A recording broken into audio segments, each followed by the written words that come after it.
and then they mix that to their special sauce with their perfect amount of whatever, whether they're using DI water or reverse osmosis or, the creek water, because it's got to have the minerals in it to make the special sauce happen. That's the problem we have with hempcrete, unfortunately.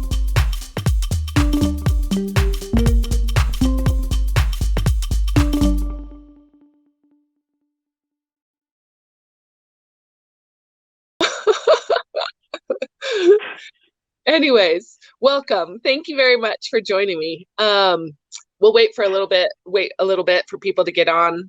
We'll get a few viewers.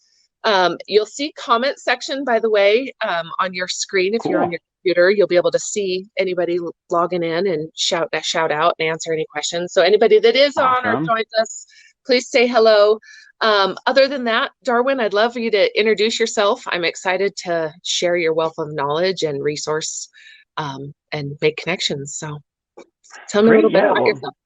Well, thanks, Mandy, very much. I appreciate the opportunity to be on your show. My name is Darwin Millard, and I am a mechanical engineer by training. I specialize in mechanical and solvent-based extraction methodologies for isolating terpenoid secondary metabolites from botanicals, which is a long-winded fancy way of saying that I know how to make extracts well. I've been working in the cannabis space for a while now, the past 14 years, which makes it a pretty long time in comparison to some other people. So, I've been helping clients really on every scale of product manufacturing for that whole time, from just a couple of small grams of product all the way to having designed some of the largest phytocannabinoid processing facilities here in the United States, capable of producing 10,000 kilos of CBD isolate every month, which is a lot considering the marketplace. So familiar with kind of all the ups and downs and kind of craziness that goes on in the marketplace. I live in Colorado, which gave me the fortunate opportunity to kind of work through the various different evolutions of the marketplace, from super crazy fledgling caregiver model, Wild West kind of backwoods deals, to the fully licensed adult use marketplace that we have now. And that's been a fun ride.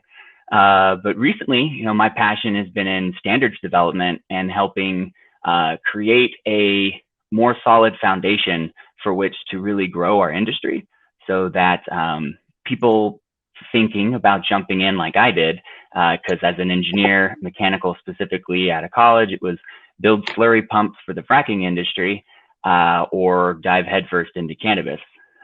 So I wouldn't change it for the world now. And I think having some solid structure for people in place in the future would make it less of a risk, to dive into this industry and really make it a career. Which I have, and I'm passionate about.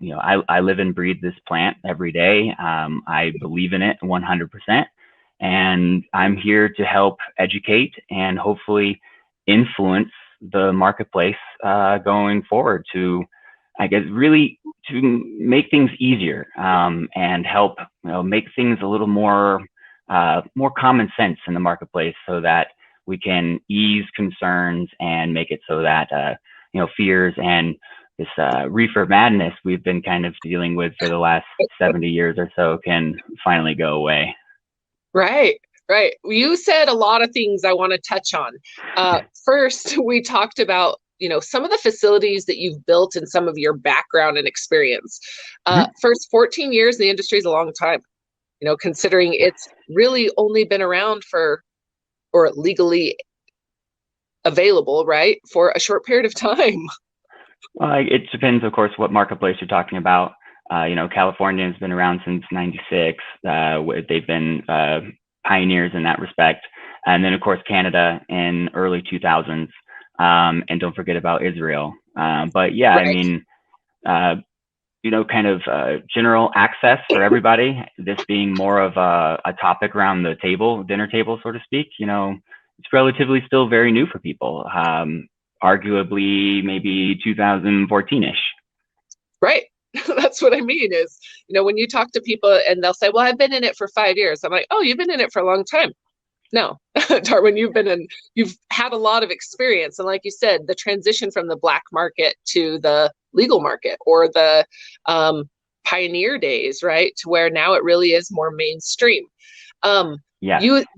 You said earlier that you were working with, or built some facilities that are producing, thousands of kilos, tens and thousands of kilos a month. Where is that product going, right? Understanding that, and how much is really out there, and the lack of, I guess, access, or the lack of supply connection in the supply chain between those big box stores, or big, Coca-Colas, and until FDA, I guess, releases and allows it to be consumed, right? I feel like there's this block in distribution. So you certainly hit on a lot of the key factors that are in place in regards to supply chain logistics and navigating that, especially if you are, say, a Coca-Cola looking to place a large order. They go through standard supply chain agreements that they've had in place with their vendors for quite a long time. There's a structure to that. And if you can't meet their specifications, if you can't fit within their lane, then they can't trust you as a qualified vendor. And that's really important for some of our larger producers, and really anybody looking to jump into the hemp game to produce CBD.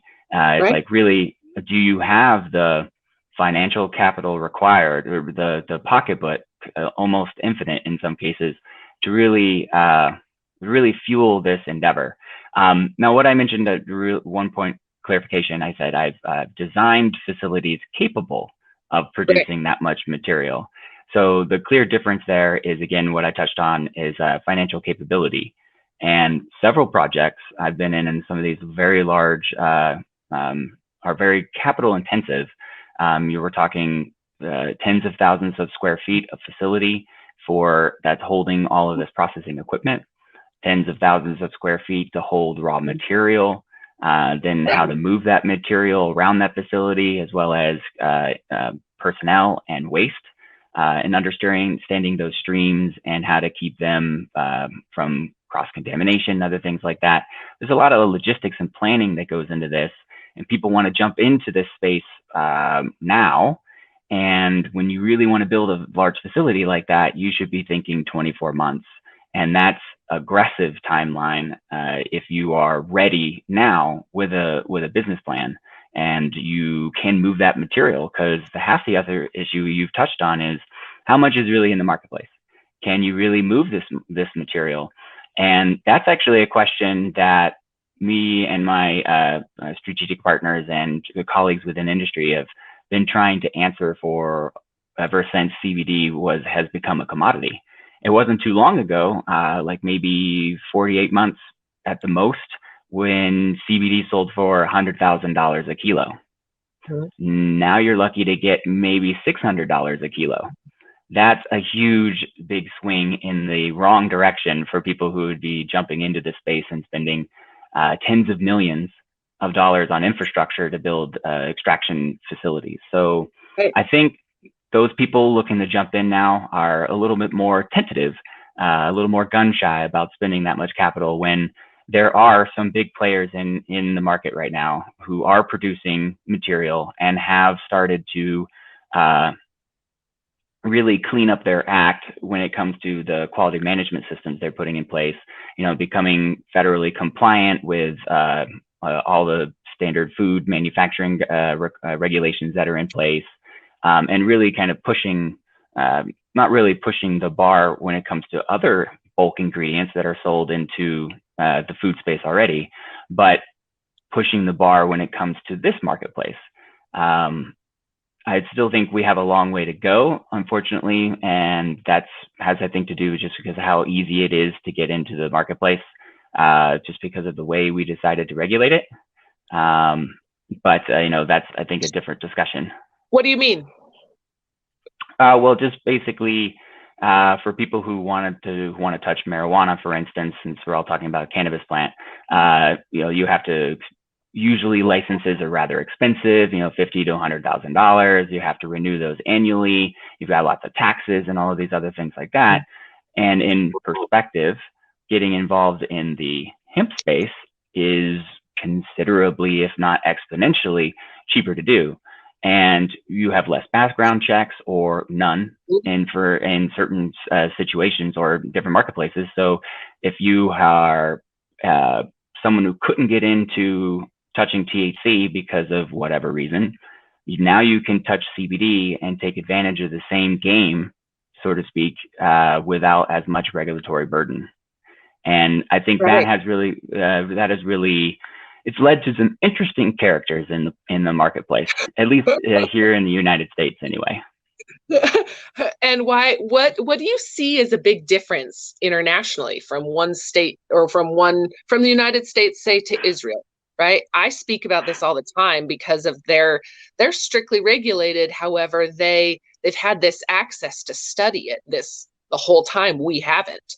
So I talk about how much more advanced it seems they are in reporting and testing and technology and absolutely. When it comes to the therapeutic, medicinal, and medical usage of cannabinoids, the cannabis plant and its parts, Israel leads the charge 100%, and have been for several decades. And it's Dr. Meshulam is a genius, and the work that he's been doing there has been incredible. But you know, it's for them, it's commonplace and it's known that the cannabis plant has medicinal use or medical use, true pharmaceutical prescriptive usage, and you know, a good structure for how to do that. But you know, it's a little different when you're talking about how things are ran here in the United States. When, for instance, like in Colorado, in the very beginning, it wasn't a food nor a drug. It's going to be regulated as this weird limbo product, and therefore you don't have to do any product testing or quality control or anything like that. So just consume at your own risk. And the state was honestly okay with that for way longer than it should have been, before it started actually getting behind normal best practices that you have in every other industry, such as testing your products, making sure that labeling claims are accurate, and basic stuff like that. And I think that's the thing, you know, again, standards development, right, that I'm so passionate about now, is that you think some of these really common things that consumers take advantage or take for granted, like when you walk into a grocery store, you don't have any question whatsoever that those food products you're buying are safe for you to buy, that when you eat them, you're not going to have some adverse event, something that's going to happen. You know, we take a lot of precautions into identifying allergens and all sorts of different ingredients, and then having different various, you know, marketing attributes that you can apply to your products, you know, vegan, organic, etc., those type of things that people are taking advantage of in this space. And because consumers have this predetermined notion that these food products are following all the same regulations that everything else they buy in the store are, there is certainly an opportunity for people to get hurt. And to that point, right, you have organizations like the National Council for Weights and Measurements and the National Institute for Standards and Testing, which are two major organizations in the United States that handle how commerce is sold and handled, you know, in the United States, packaged, labeled, that type of stuff.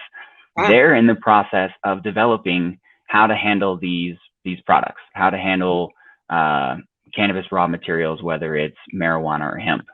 So that really shows you how much further we still have to go. Yeah. Well, and you said a lot of things, you touch on a lot of things that I talk about on a regular basis. So it's nice hearing it from somebody else. Sometimes I feel like I just shove it down people's throat and they're like, yeah, but what about all these other? Well, so tell me about the roles you play as vice committee and committee chairs, and what you're doing and how you're actively, you know, maybe some of the initiatives you're taking, or I guess specific standards you're working on, certifications you're working on. Well, I could probably take up the whole rest of your time talking about this stuff. But Okay. so I'm an active member of ASTM International's technical committee, the D37, where the letter D is in Douglas, 37 on cannabis.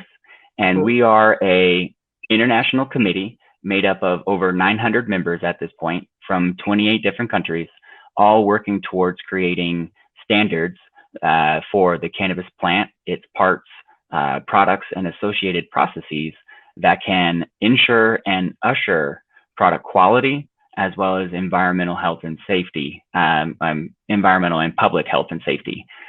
So we're aware that there are issues, and we're trying to effectively help legitimize and commodify this marketplace so that stakeholders can actually take advantage of industry structures that exist for this plant, because it's just like any other commodity. We understand how to handle controlled substances. We know how to classify different materials and how to create specifications that can then get tested against to certify, so that one thing is this and this other thing is not that, and you can prove it, and so that regulators can stop worrying about what these things are and being all confused, frankly, by really I think bifurcation of this cannabis plant that really it may have made sense, but at some point we're hitting a wall really when trying to talk to regulators when we're coming at them from kind of two different sides of the same coin. So ASTM International is one of the world's oldest standards development organizations. They've been around since 1892, when they were first formed in the United States to help standardize railroad rails, because they were of different gauges. So you had trains starting to carry commerce from state to state falling off the tracks. So to eliminate that and quickly fix that issue, ASTM was created. And in 1974, it became ASTM International and started helping to create standards on the international level. So there are about 7,500 standards that ASTM has created over the last few decades that are now adopted into law in 140 different countries. And that's really important because these standards are voluntary until they become referenced, until they become codified, essentially. So, but once they do, then you're mandated to comply with the standard. But what's great about it in the interim, before it's actually adopted, is that industry can step up and self-impose these regulations or these standards onto themselves to then ease the concerns of regulators or other authorities who might have jurisdiction in their areas. So it actually helps facilitate commerce and promote the industry to grow. And ASTM International has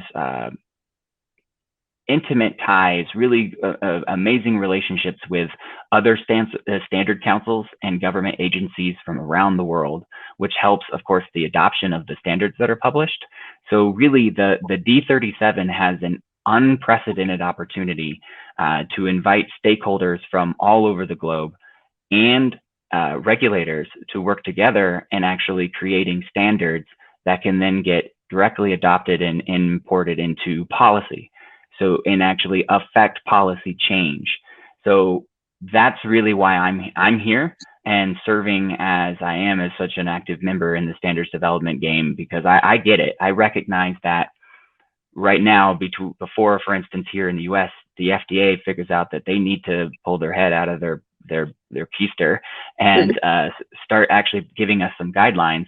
We have 21 CFR 117 to look at for food, 21 CFR 111 for dietary supplements, and those give us some structure that at least you can create food safety plans and product manufacturing plans, whether you're a bulk ingredient manufacturer, i.e. CBD, or you're a downstream product manufacturer, gummies, tinctures, etc.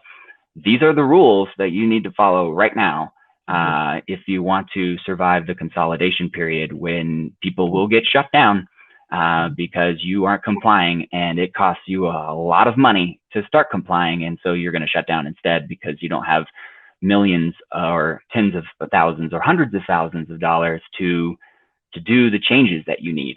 And the big players we were talking about earlier have already, started doing that. So you can see that, the tides have already started turning. In the United States, we know how to commodify the profit out of everything.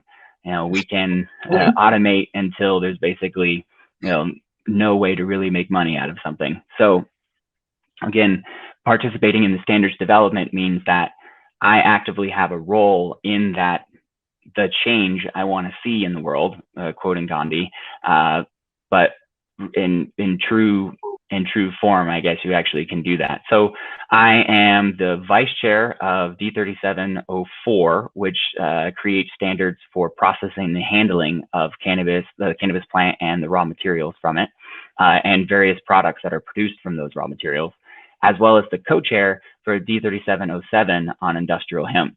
And I'm incredibly passionate about that because, again, I see this as a whole plant solution that we can take on to help really save our planet, but also promote a green economy that people have always been kind of talking about and saying that you can do. Well, to really do that, you need to work off of the structures that we have in place, and standards will get us there. And standards can be abstract in some cases. So within the ASTM world, there are 6 types of standards. We have standard terminology, so making nomenclature all the same. So when you're talking about something, you're using all the same words, so people can be essentially on the same page.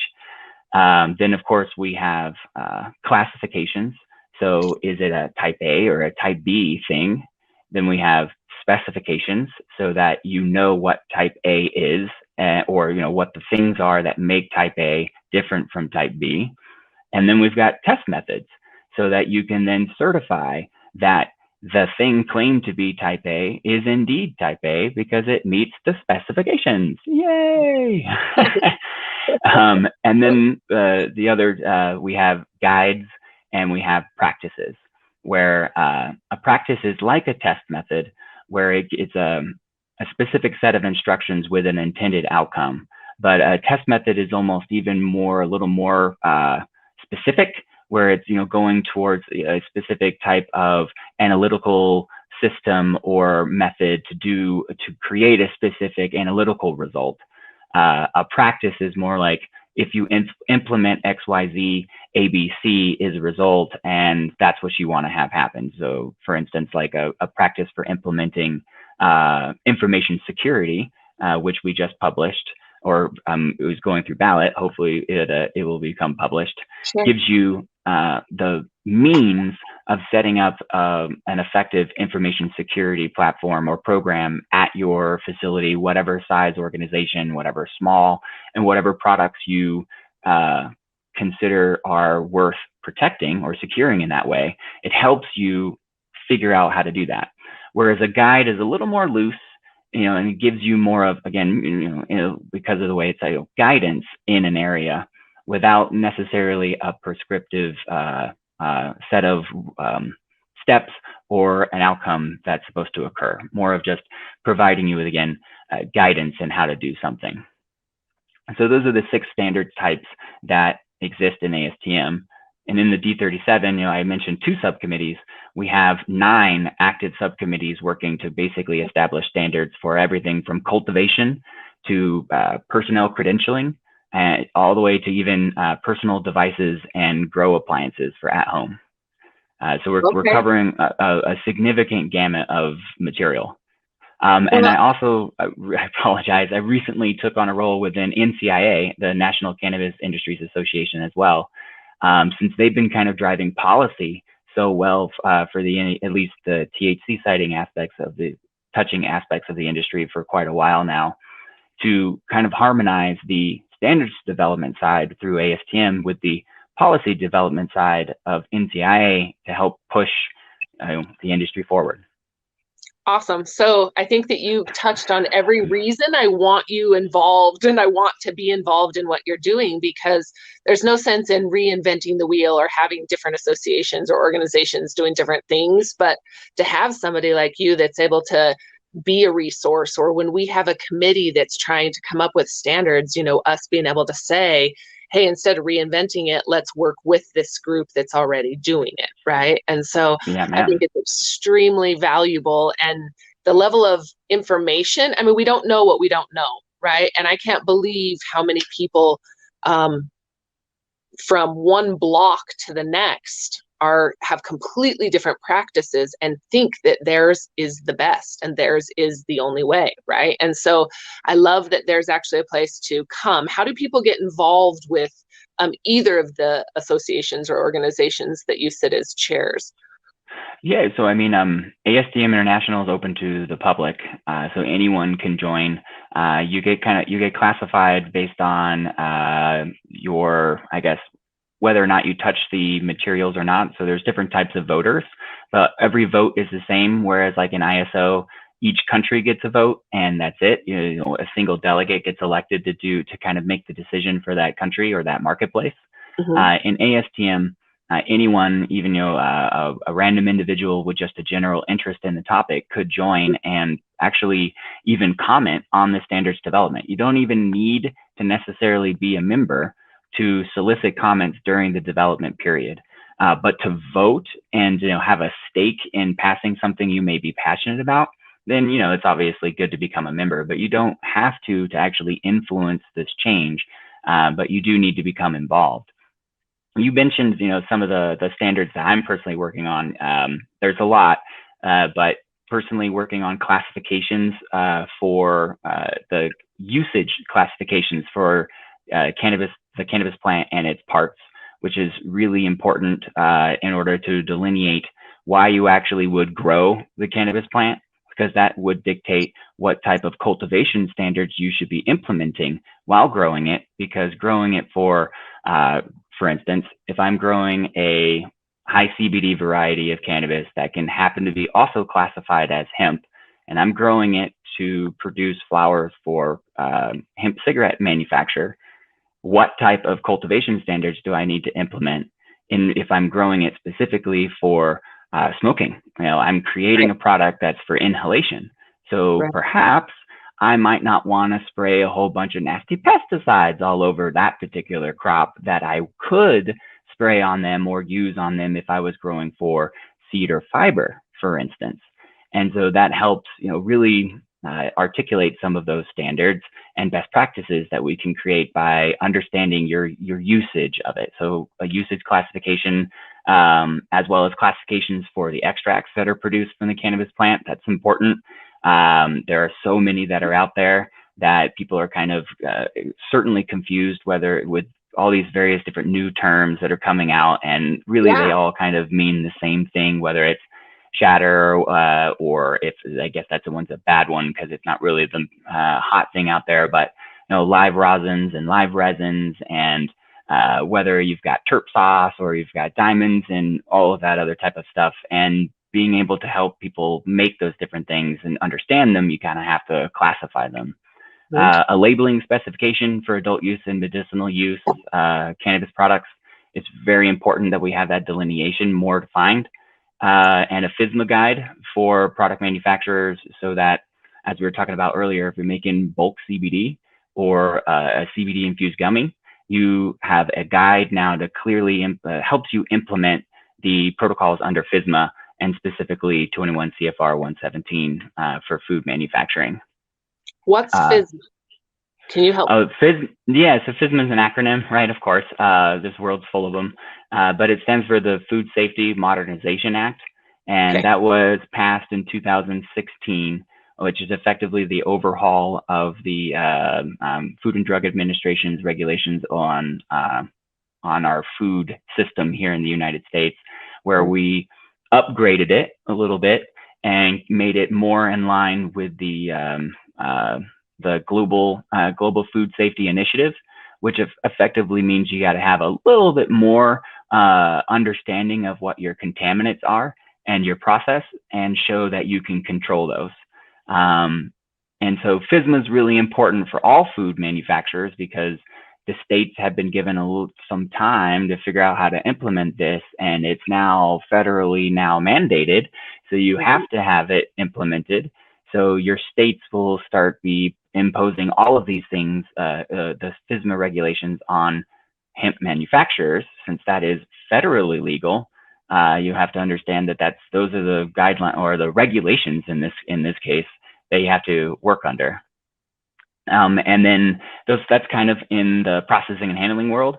On the 07 side and industrial hemp, a couple of the ones that have been super fun is understanding and helping the world kind of delineate between structural and insulative hempcrete, and coming up with, instead of constituent specifications, performance specifications for these materials, because there is such a visceral argument over what type of aggregate and binder should be used and which ones are best and how much of what gets used. And also because depending on what environment you're in, whether it's more arid or wet, those ratios change in order to produce the product that you're trying to make. And so the intention was to provide a performance specification. So essentially, if any hempcrete could be hempcrete as long as it meets the performance spec. If you can be within this window, then it doesn't matter what aggregate or binder you used in what ratios at all. As long as, again, your product once made hits the spec, and then it could be certified against and then used in more construction projects around the US and world, of course. So that one's been really fun. And it's been great working with the United States Hemp Building Association and some other individuals from around the world, the International Hemp Building Association and others, in kind of articulating and understanding the kind of issues the marketplace has and the pathway forward to, for instance, modifying the International Residential Code, for instance, to allow for insulative hempcrete to be used in houses and homes and other things like that. And then, of course, structural hempcrete to be used in things like bridges and walls and things to really support weight, because it's one thing that people don't necessarily understand or really realize right off the bat is that traditional hempcrete is not structural, and in fact can't be used below the ground because it will absorb moisture from the earth and will crumble away.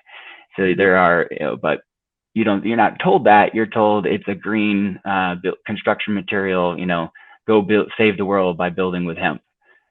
When in fact, hempcrete it's an insulative material.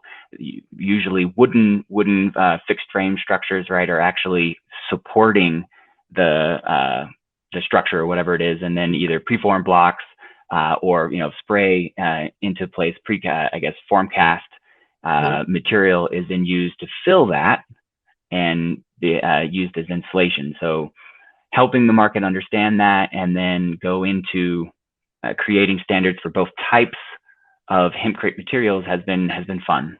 What makes, if you can just answer this for me, because I don't know the difference. I know that there was a difference, but what makes the makeup or the difference between structural versus an insulative hempcrete, or hempcrete blocks versus actually structurally? Because I know structurally it's said to be significantly stronger and allow to replace the rebar and need the rebar. Is that right?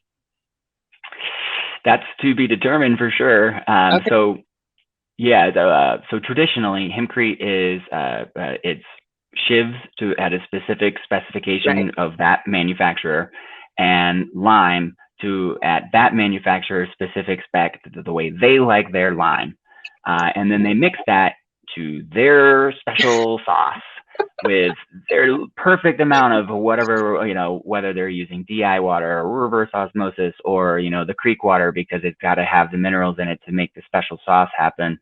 That's the problem we have with hempcrete, unfortunately, but all hempcrete is insulative. Traditionally, it's insulative. Yeah. And if you replace the lime with clay, now you have structural hempcrete. But everybody says that's not hempcrete now because now the insulative and fire retardance properties are gone. And all you're making is a clay brick with natural fibers as a structural element or a reinforcement element of that. And so in that respect, that's why they really are two totally different products, and to apply the word hempcrete to both of them in some cases is actually not appropriate. Right. And so that's been kind of the fun thing about defining insulative versus structural hempcrete, and having that term in front of the word hempcrete to really specify what you're actually talking about, because that then helps clarify the standards development direction you should be going in, or what regulations you should be looking at for how can you get it approved into your building permit, or et cetera. Because there, depending on what authority you're in or what marketplace, there can be loopholes to getting these projects through inspection, but typically they are one-off, right? And you have to work really closely with your building inspector and your city permitting team and all of that to get special permissions to be able to do this, because essentially it's all an experiment. And that's actually why structural is such a more uphill battle, so to speak, because no one's going to approve a house that could fall on a family, right? Crumble in on itself during the test case. That said, and how do you ensure it? And that comes back to supply chain question you had earlier with Coke and CBD and getting it into big box retailers. How do you ensure a product that is, according to the FDA, illegal? And so there's all of that nuances there, and trying to navigate that is an interesting challenge, and it affects every potentially commodifiable part of the plant.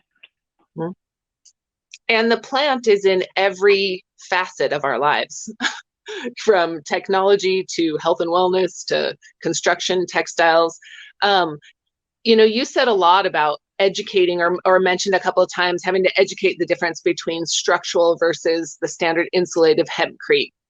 I'm finding that I even have to educate the difference between hemp grown for fiber versus hemp grown for CBD or the medical purpose, right? It's not the same. And even educating, when you mentioned earlier the waste, right? The assumption that people have, I extracted all of all my oils, and I have all of this waste. Now I can use that waste or that fiber or those stock for hempcrete. Or for textiles or for fiber. And it's not. It's grown differently. It's grown for different things, just like the plant is, right? If I'm growing hemp in Utah, I'm going to get a completely different profile than hemp grown in Oregon. And so absolutely. And in the United States, right, all of the hemp that we're growing here is a highly resinous variety of the cannabis plant that can just so happen to also be classifiable as hemp, because the delta-9 THC constituent of those highly resinous cannabis plants is below 0.3%. And that's the only, it's really important to understand that this is the cannabis plant first that can be classified as hemp. And resin crops grow substantially different from seed and fiber crops. How they're planted is an amazing example, where people are growing resin crops with maybe 1,000 plants in an acre or 2,000 plants in an acre, whereas a typical seed crop is 100,000 plants in an acre, and a typical fiber crop is 500,000 to 1 million plants in an acre. And that's done so that they grow straight and narrow, so that you get nice, beautiful, really long fibrous material.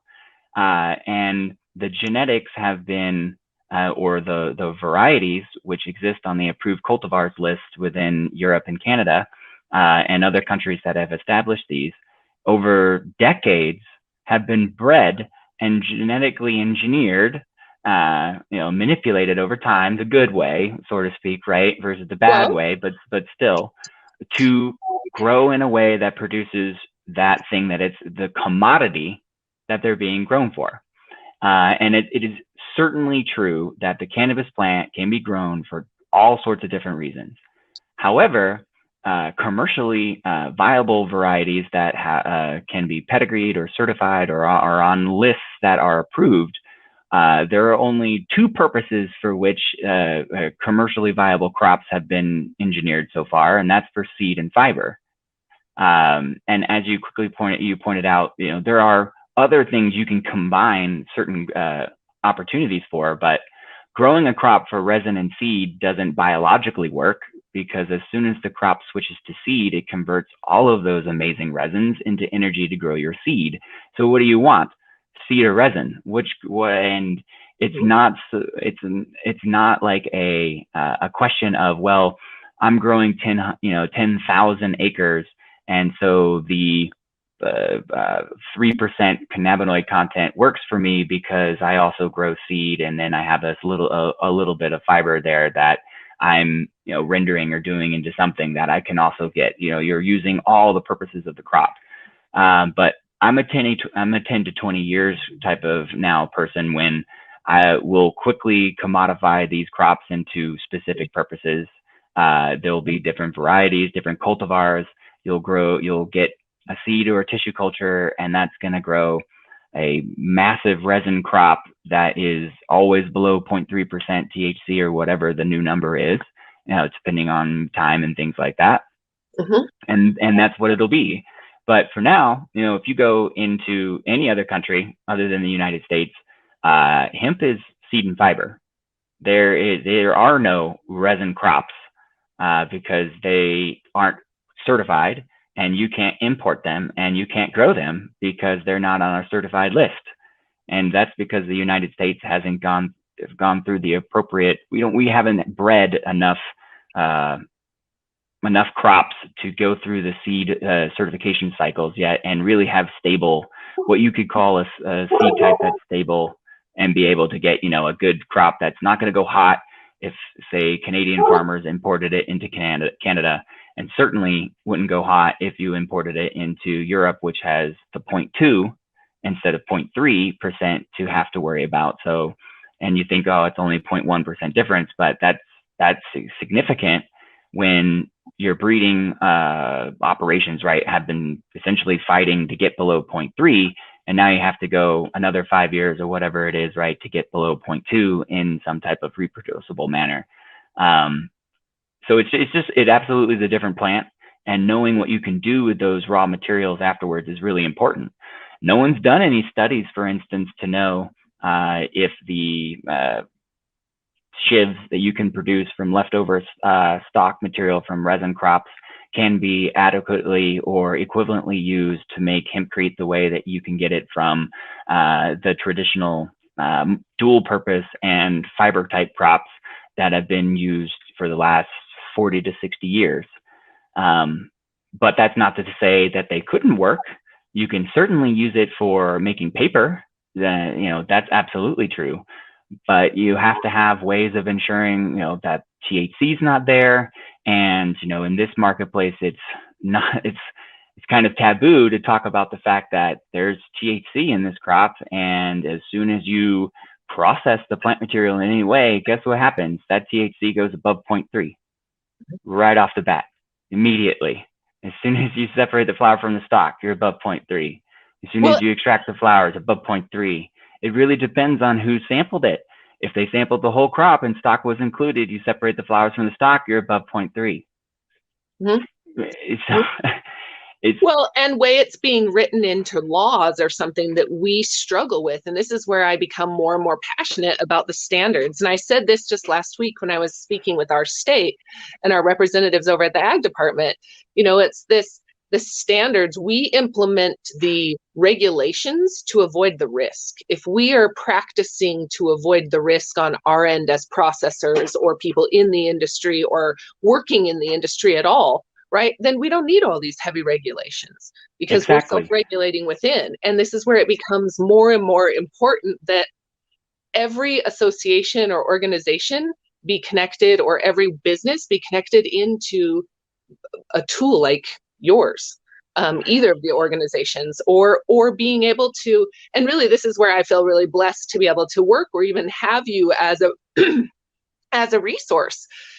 as we have people that are trying to set standards in the state or at the state level to be able to be involved in what is practice and common practice in other industries, right? As I even look at technology that's coming into the industry from the dairy industry, right?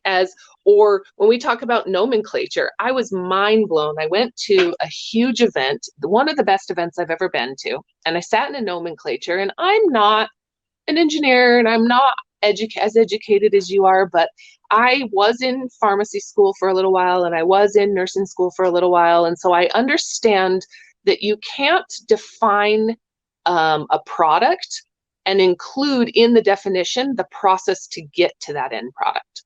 And every time I stood up and every time somebody said, okay, crude is as defined as either extraction or extraction by ethanol or CO2, right off the bat, I was like, wait, what about all these other, non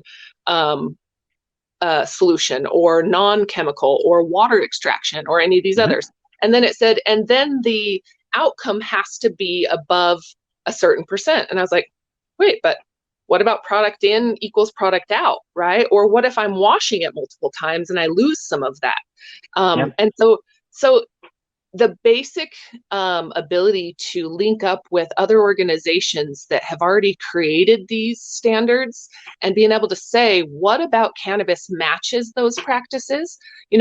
For example, the consumables or food. If we're going to eat it, we have to follow those standard practices or those standard certifications. And so, I really appreciate your knowledge and I really appreciate your willingness to help educate, and even more, how can we get involved to help your organization and you specifically move along in the industry? How do we collectively as an organization or as an individual? Yeah, well, that's a great question, Mandy. Thank you. So it's super easy. You just go to astm.org and put in the search bar, the letter D as in Douglas, and the number 3, and then the number 7, and push enter. And you'll immediately pull up the D37 committee's website resources, which I encourage people to check out. And then there's a join link within there, or a membership participation, or essentially become a part of the fun type of thing, whatever it's called specifically. Sorry, I don't have it right in front of me, but click the join button, and then you'll pop up to the standard form type thing where you can select the D37 main committee. And then any one of the 9 subcommittees, which I encourage, if you are so inclined, to join all of them and become apprised of what's going on.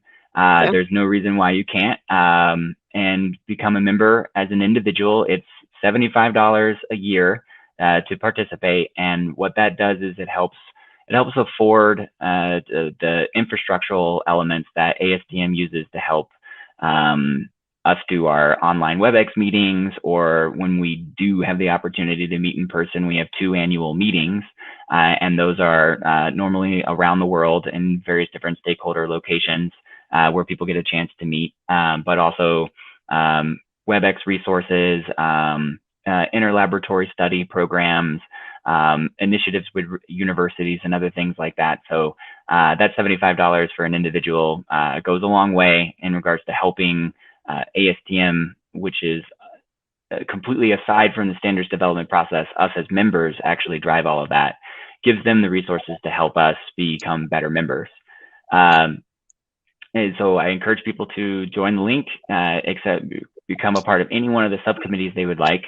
And then you can effectively become any type of voter. There are 4 different classifications of voters within ASTM. We need more producers. So actual people who touch the plant, real growers, cultivators who are in the soil. We want to get more sustainability standards created, more regenerative agricultural standards developed, and making sure, of course, that we don't disenfranchise the smaller rural farmer, whether they're in South America or South Africa or in India or even here in the United States. We want to make sure that they can produce products that can meet the specs, that big agro players in other countries can also do. And so you can sell those materials, but we need more people who, again, who are growing this crop to join the D3701 on cultivation, for instance.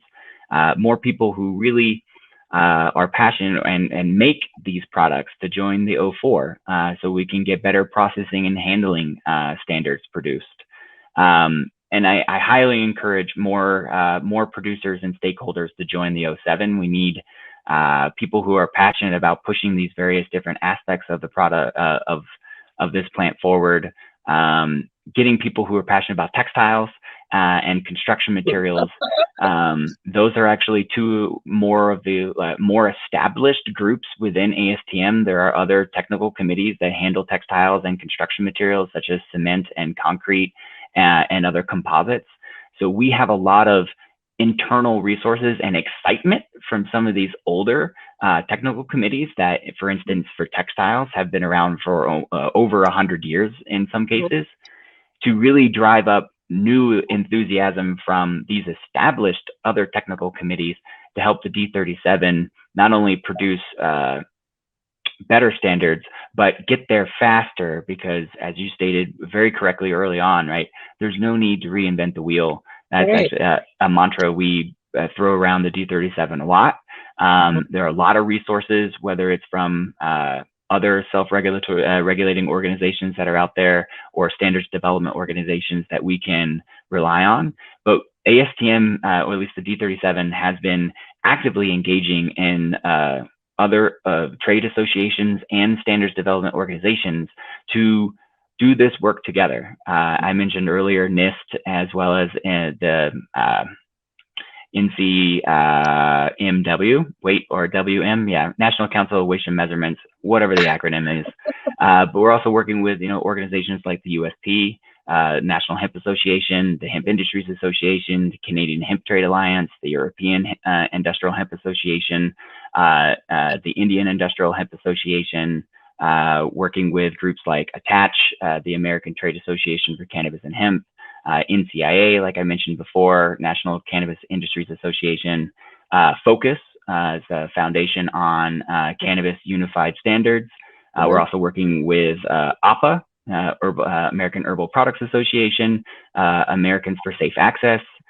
These are just a short list of the groups that have recognized the value of working with or under kind of the umbrella and the reputation of ASTM International to help legitimize and create standards, of which we've got 16 published, I think, right now. It's that we are starting to create workshops and seminars around to help educate stakeholders and regulators from around the world on the significance and use of the standards that we're developing. So we've got a lot of momentum, and it would be great to have more passionate players such as yourself and anyone joining us today to join the D37 and not to quote Gandhi again, but really become a part of the change you want to see in the world.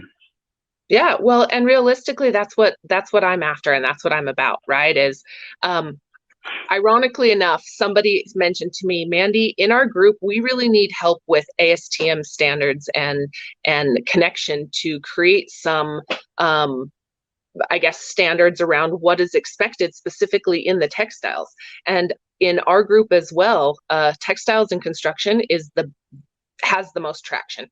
It's by far the most passionate. It's where we see low-hanging fruit for availability to really make change, right? And so, yeah, I'm definitely going to log on. I'd love to be involved. I want to be on that list. I'd also like to talk to you about a couple of things and how we can collaborate on where some of our needs are, and then plug some people in from our organization to get specifically involved and be able to, again, be a platform where people come all the time to us and say, hey, in fact, since I've been on my phone, I keep getting bubbles of people, asking about if I have a source for fiber, or if I have a source for CBD, or if I can find something.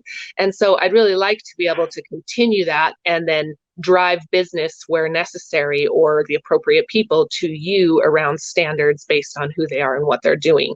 I have a specific connection I'm thinking of that's very hands-on and is very educated around the soil and farming side, the cultivation side, and is very specifically interested. So I'll make some connections there. But yeah, I'd love to connect. I'd love to get to know more people on your team. I'd love to be more involved and, like you said, make change, get involved where we want to see the change in the world. So I appreciate your help. Yeah, absolutely, Mandy. I could continue talking. I've got a whole list here of things I've written down that I wanted to talk about, but we're about out of time. So anytime you want to come back on, I'd love to have you or anybody on your team come on. Anything that you guys are specifically looking for that we may be able to make connections, I'm all about it. So thank you very much. That sounds great. Yeah, of course, Mandy. Again, thank you for the opportunity to speak and introduce myself to your viewers. Absolutely. If anybody would like to reach out to me or have any specific projects, feel free to shoot me an email. It's Darwin at thespockofcannabis.com. So. Okay, I'm sharing it for you right now. And then if you need help getting in touch, reach out to me and I can help connect you as well. Thank you very much, Darwin. Have a good day. We'll see you later. Bye. Thanks again.